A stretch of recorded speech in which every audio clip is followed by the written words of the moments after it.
Hello and welcome to Surveyor Says, the podcast from the National Society of Professional Surveyors. Each week, we bring you fascinating guests that are involved in the profession of surveying.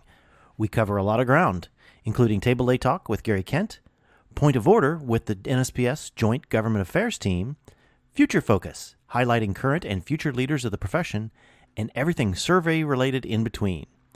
Thanks for joining us here on the podcast, and hope you enjoyed listening to this episode of Surveyor Says.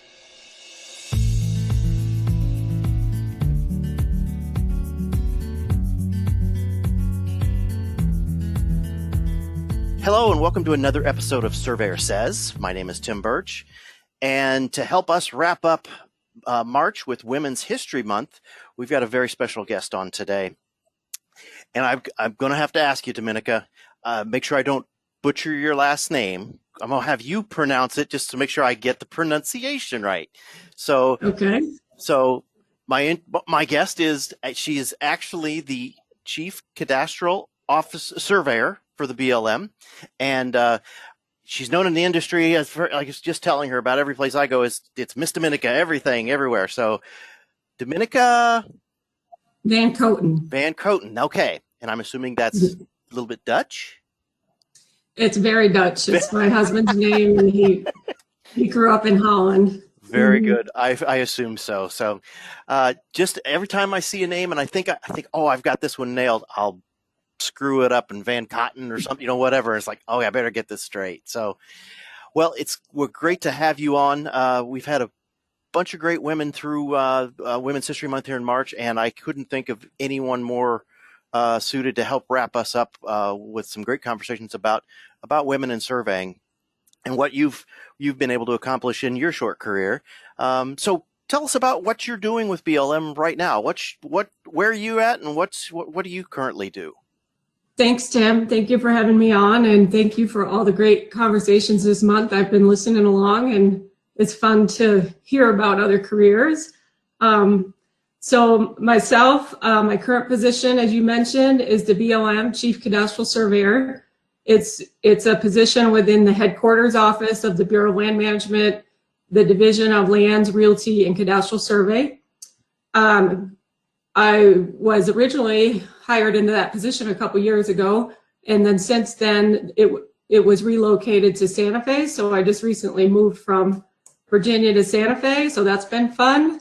But the headquarters office is really responsible for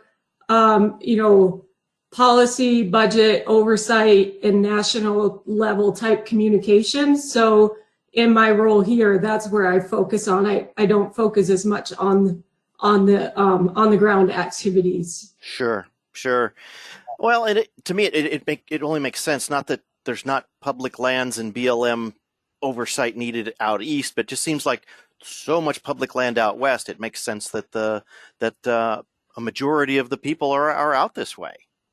Yes, and that's been a recent activity that occurred last year, that we moved our headquarters to the west. Sure. How's the commute versus Virginia? It's way better. It's way better. Yeah, I can imagine. That's it had to have been a nice change. So, all right. So, how did you get your start in surveying? What does a late teens, early 20s young woman? How does she discover surveying? So I totally fell into surveying by accident mostly, but in high school I grew up on a dairy farm, so I was used to working outside and physical activity and things like that. But in high school I was very good in math, and I actually was also very good in drafting, and I took all the drafting courses that my high school offered. And really the teacher became a mentor to me, and I even ended up tutoring his other students that were struggling. And just in passing one day, he had mentioned, you're good at drafting, you'd be a good surveyor.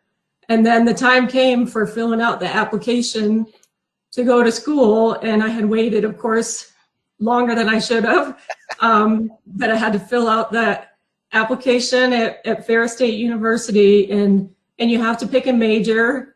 And so I saw surveying, and I thought, well, Mr. Frank said I'd be good at it, so let's give it a try, and signed up and was accepted into the program. And 4 years later, graduated and went to Alaska with the BLM. Very nice, very nice. Well, I guess that's a little shout out to Ferris State. You said that a lot of we've got a lot of good surveyors that came out of that school. That's a solid program, and they've turned out another one with you as well. So that's good to know. Very good to know. So jumping into the BLM then after school, where did that path take you within the BLM?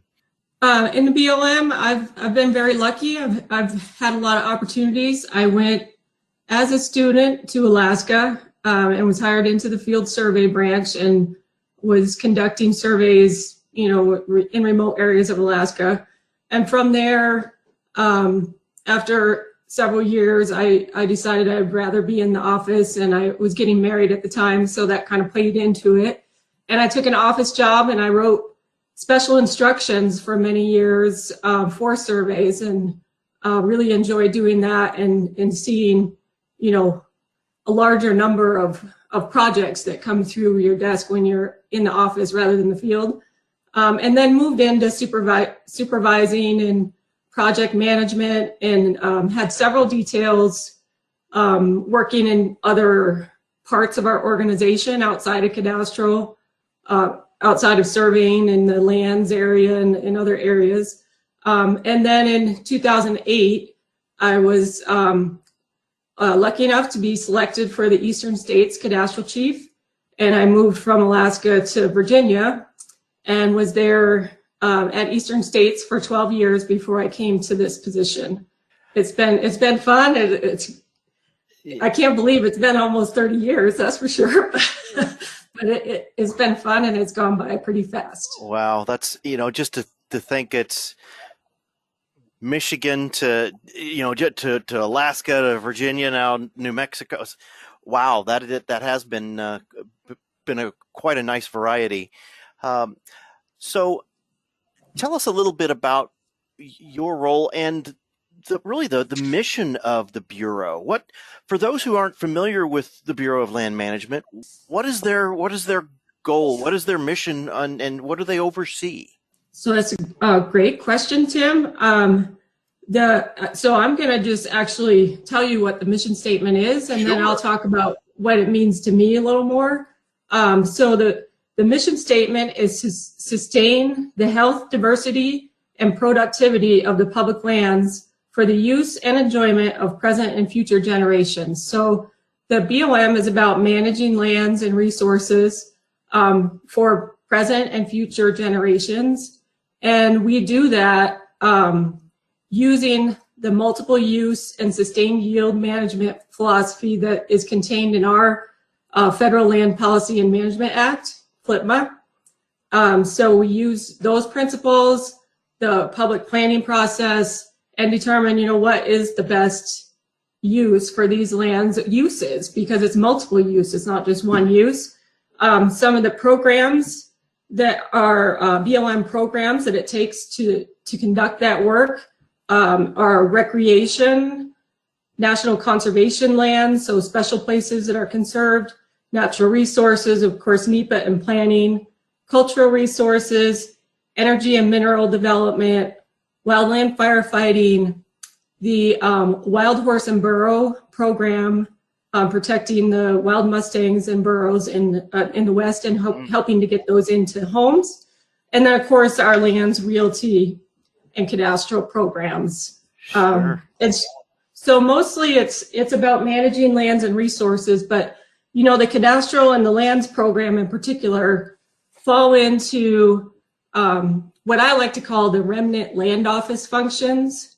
So when the BLM was created, it was a merger between the General Land Office and the Grazing Service. And so BLM inherited those land office functions, all of the records, record keeping on the survey side and on the patent and conveyance side, all the tract books and all the different records that it took to convey all those millions of parcels out through the through the height of the general land office land business era.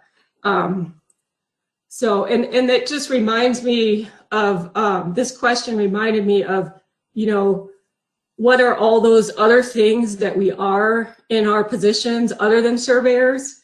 So I'm part of the land management teams. I'm a supervisor. I'm a, federal employee that has certain things. So, everyone is really juggling multiple roles in whatever position you're in. And it's, exactly. No, and I think that's what people don't really realize with the public lands is there. It is a huge undertaking to manage these millions of acres. I mean, I grew up in Central Illinois with a lot of my aunts and uncles were farmers that, they might have had 1,000 acres, and they were, it was everything to do for their family to manage it. Here you've got a governmental department that's overseeing millions of acres, and like you said, with wild animals and all these different conditions, it's amazing the amount of work that has to be done. Simple as that. And the surveys and the land patents in particular, where our mission now is to manage these public resources, but with the surveys and the conveyance records, it's really, we also support the private owners who gained land through the system. So, we're the origin title records for millions of acres in the public land survey system states. And so we have a role there to support them, answer those public questions that come in, help sort out the real, complicated areas and figure out what happened with the surveys, what rights were conveyed.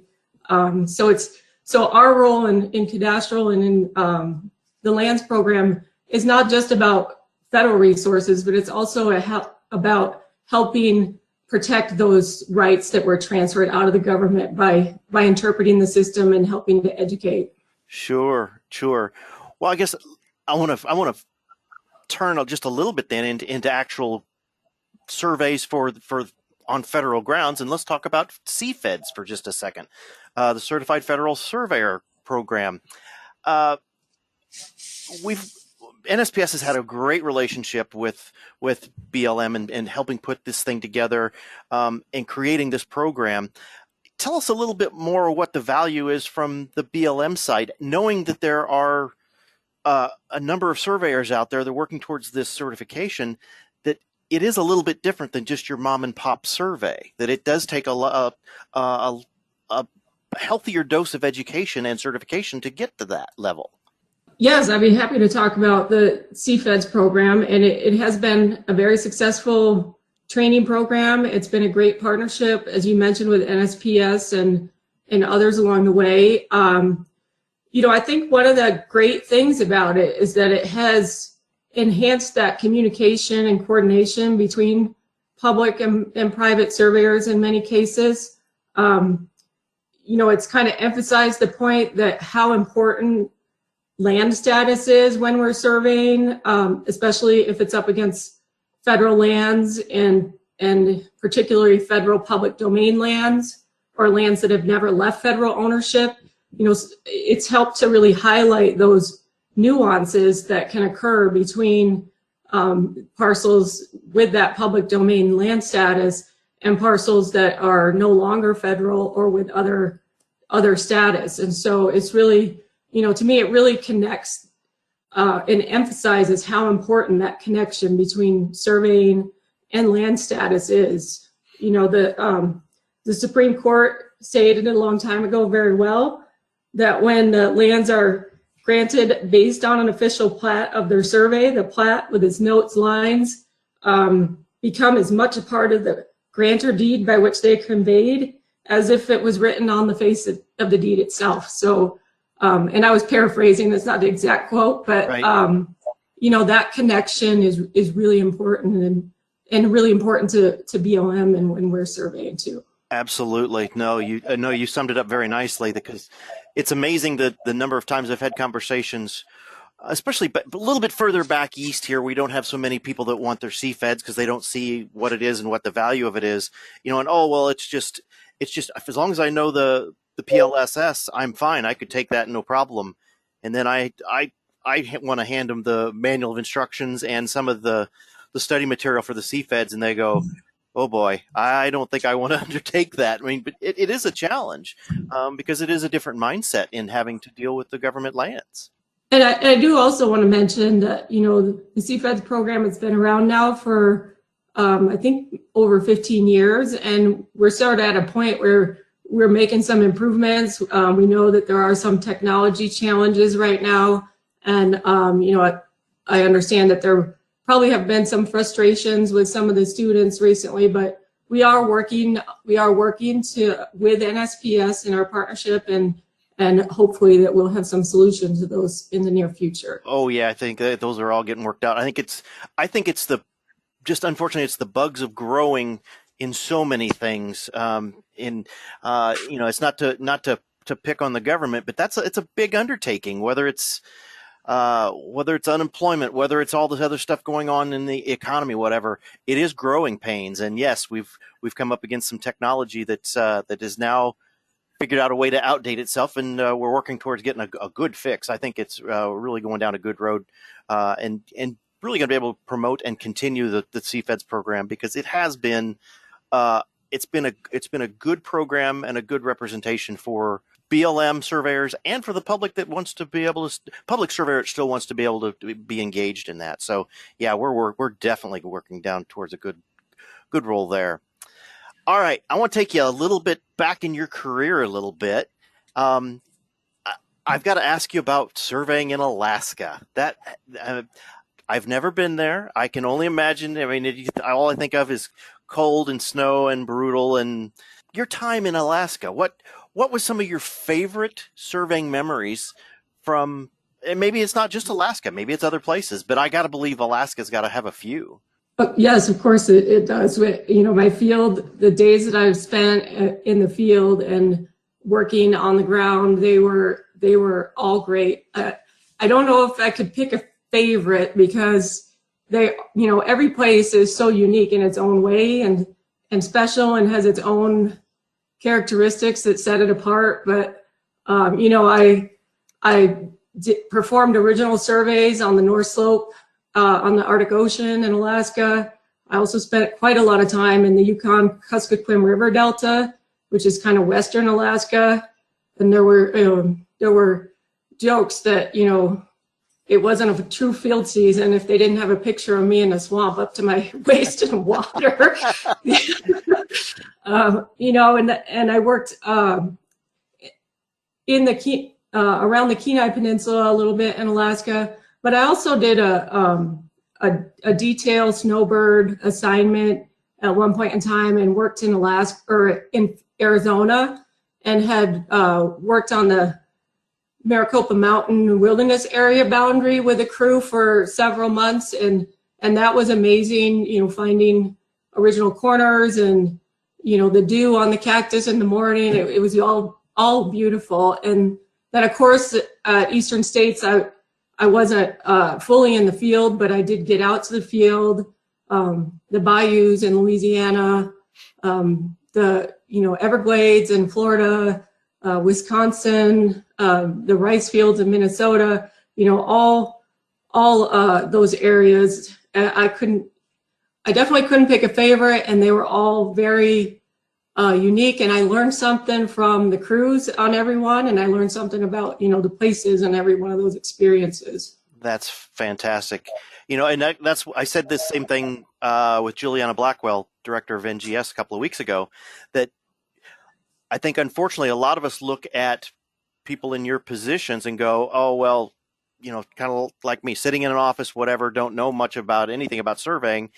And until you start talking and realizing how much experience in the field a lot of us have, that we've got all these great experiences, and hearing yours and seeing, I guess that's the beauty of having this over a video chat, seeing your face light up while you're explaining about these great surveying experiences. Juliana did the same thing, talking about being out on a boat along the east shore, the East Coast, and getting gravity measurements and various things. And you could just, it's a wonderful opportunity to see somebody light up like you just did, and explaining your experiences, because that to me is the essence of being the surveyor, and how much this profession really means to us. That it's not just a job; it's a life that we've really helped us enjoy. So, like I said, I appreciate just seeing you light up there. That was great. Next one. Okay, so now you've had some time in the field, some time in the office. If you get up in the morning and you know you're going to go either do this particular task in the office, or you're going to get to go in the field and do this other thing, what would be that one thing that would just bound out of bed and go, I'm going to go do this today? Survey was at this point in my career, I think that, the things that I enjoy most are the records research, and that, I learned so much at Eastern States working there, having moved from Alaska, where we had the newest surveys, and then moved to Eastern States, where it's the oldest surveys in the public land survey system, plus surveys in the colonial states where there's federal interest.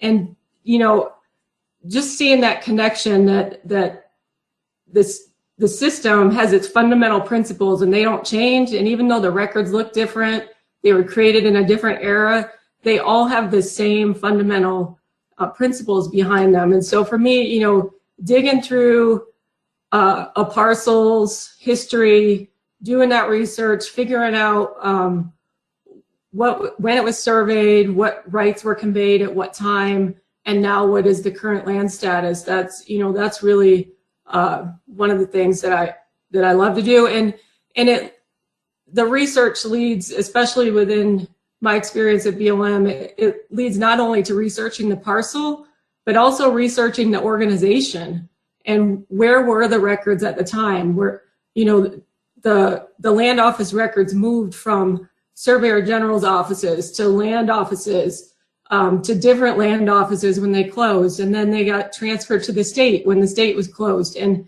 following that, that the footsteps of the records, if you will, through that path to figure out what really happened, to protect the rights that were established by the survey and later by the conveyance records.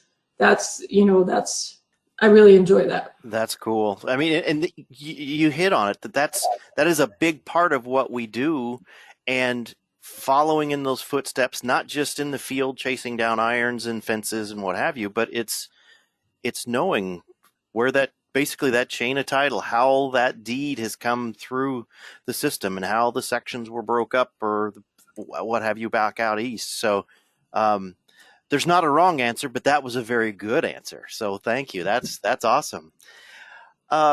You touched on it a little bit. Your Arizona and a few things. Any unique monuments? I mean, it sounds like you've come across a bunch of them with some of the originals, and anything really unique that stands out in your mind that you came across that was like, wow, somebody set a chuck wagon wheel or something for a section corner or something. I can't think of a unique monument right now, but a really unique experience we had several years ago was we had the BLM has this leadership team. It's called the Executive Leadership Team, and we had the opportunity at Eastern States to host them for one of their meetings that they had. And as part of the field trip, they try to get out and see different lands in BLM. As part of the field trip, we took them and we actually assigned them to crews and had them all recover a corner of a survey that we had done in Harpers Ferry along Park Service boundary that was right along the Appalachian Trail. And they all got to walk by the Jefferson Stone. And it's just such a fabulous place. And to have that opportunity to share, we're always sharing, but to have that opportunity to share with our senior leadership and have them engage with us as a program and see what we do, I think that was a really unique, and it was a really fun experience. It was a lot of work to put together, but it was very rewarding. Well, that's neat, and that's funny because next year the Surveyors Historical Society for 2022, they're going to meet in Harpers Ferry and they're going to reenact some of these things. So that's great that you were there and already experienced some of the beauty of Harpers Ferry. From what I hear, that's a lovely place. And the BLM had, worked for the Park Service in several areas in Harpers Ferry, Virginia, Maryland area, and have conducted several different surveys on the federal lands for the Park Service. Sure. Like that, it sounds wonderful. Like I said, I'm jealous. All right, looking back, surveying is one of these professions that it's very important that not just the formal education at Ferris, a bunch of great teachers up there and professors up there, don't get me wrong, but through your career. Have you had any mentors that just really stood out as, that person really helped teach me such and such, or helped me develop these skills or something? Is there anybody that really stands out that you wouldn't mind mentioning, or at least discussing what made them a good mentor? Of course, yes, I have. And I've had, I've been lucky that I've had many different mentors in my career. In the field, one of my first field crews, taught me so much, not only about the technical part, but about the organization and the culture, and we became good friends. I've also had great mentors that were supervisors that, then through that relationship gave me opportunities for different job opportunities, details and things.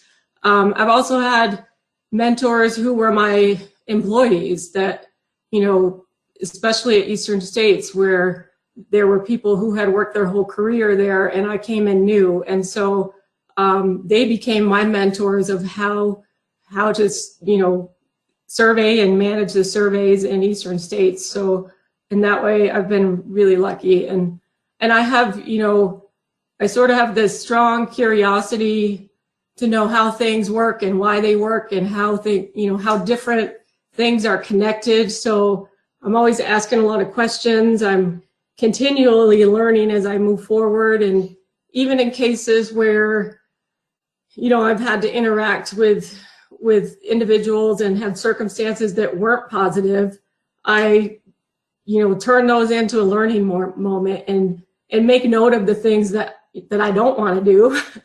So in a way, they're mentors too, teaching you things that you don't want to do. So, I think just always looking for how can I learn in this situation. It's been, it's taken me far. It's been a good style and philosophy for me throughout the years. So. Very good, very good.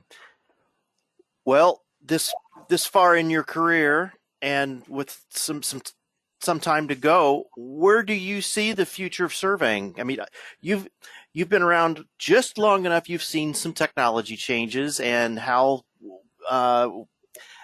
we've had to adapt with GPS and robots and GIS and some of these other now drones and remote sensing. Where do you see the future of surveying going with all this technology and really the need to get more people into surveying? Well, I think the future for surveying is bright. I think it's always been bright. Our economy, our society, they depend on surveyors for many different things, not just boundaries, but for all kinds of other activities too. So, I think for me personally, and over the years, discussions we've had, we on the boundary side have always had sort of trouble telling our story and getting it out there. And but I think, getting to know the programs that we support and the other functions that we are supporting can really help bridge that gap and make sure that we have a seat at the table when, projects are being just first started and first developed, so that we can help the teams avoid any problems with title or with boundaries. And so that's been one of the challenges, but one of the things I think we're doing well with, and will continue in the future. I also think from my perspective, the automation of the records and the moving into a fully digital environment with our records and with our signature process is something that, is a challenge for the future. But I think we're up to the challenge, and we will, figure out how to make that. And I can imagine the private sector might be a little further along than we are in BLM with that, but that's another area where I think it will improve our business practices in the long run. Sure. No, that's great. All right. I told you I'd keep this to respect your time. I've got one last thing that I've always asked people. You've got basically your 60-second elevator speech with a group of high school students. What would be their advice to convince them, not really just convince them, but to approach them about have a future in surveying? I can tell you what my approach to that would be. Many times when you tell someone, if it was a group of teenagers or a group of adults, sometimes that you're a land surveyor, they obviously don't know what that is, and you kind of get that look, or, oh, are you the person standing on the side of the road looking through that thing, that types of things. So I like to ask people if they've flown over the western half of the country and ever looked out the window and looked at the squares. And I like to tell them that what my job is, in a very simplified form, is, maintaining those squares, and part of the legacy of the group that created those squares to begin with. And, it's really about the whole framework and patchwork quilt of the surveys and occupation lines that I think tells the story of my experiences. And I actually did have occasion once, it was many years ago, and I feel sorry for the young lady, but we were on a plane together, and she was sitting by the window, and she said, "I wonder what all those squares are." And so, and I was sitting next to her. And so I went on to explain the whole history of the public land survey system and the settlement of our country. So she couldn't get away from me because we were on the plane. I don't know if she enjoyed it or not, but anyway, I never lose an opportunity to educate people about the public land survey system, and the system that really protects ownership and our ownership rights in all of our property in the United States. Very well done. That's a great answer. I tell you what, I was looking forward to this conversation with you, Dominica, and you did not disappoint. I appreciate you taking the time to come on. And like I said, it's so often that we know of people in these positions, very important positions, and it's nice to hear how real you are with what you do and how you relate to what we do every day. I mean, you are a surveyor through and through, so I appreciate that, if nothing else. So thank you for being on. Anything coming up at BLM that you'd like to announce? Anything in the works, or are we just kind of business as usual? Right now we're pretty business as usual.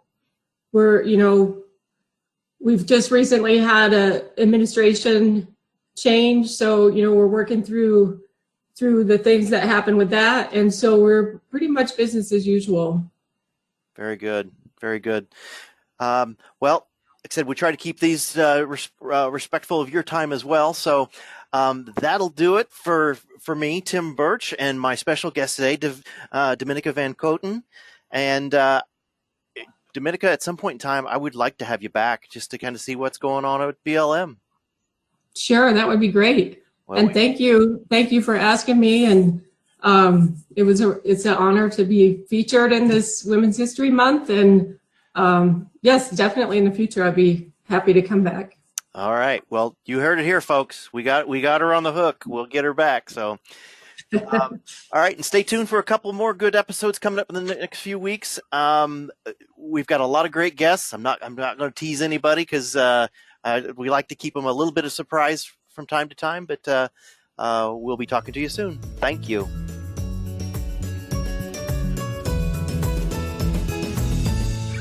You've been listening to the Surveyor Says podcast, brought to you by the National Society of Professional Surveyors.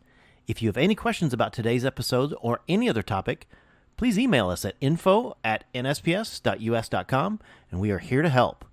Visit our website, nsps.us.com, to learn more about our association, the programs we administer and support, our sustaining members, and information about future episodes of Surveyor Says. Subscribe to the podcast on iTunes, Apple Podcasts, Google Play, iHeartRadio, Spotify, as well as our podcast host, Podbean. And remember, it's a great day to be a surveyor.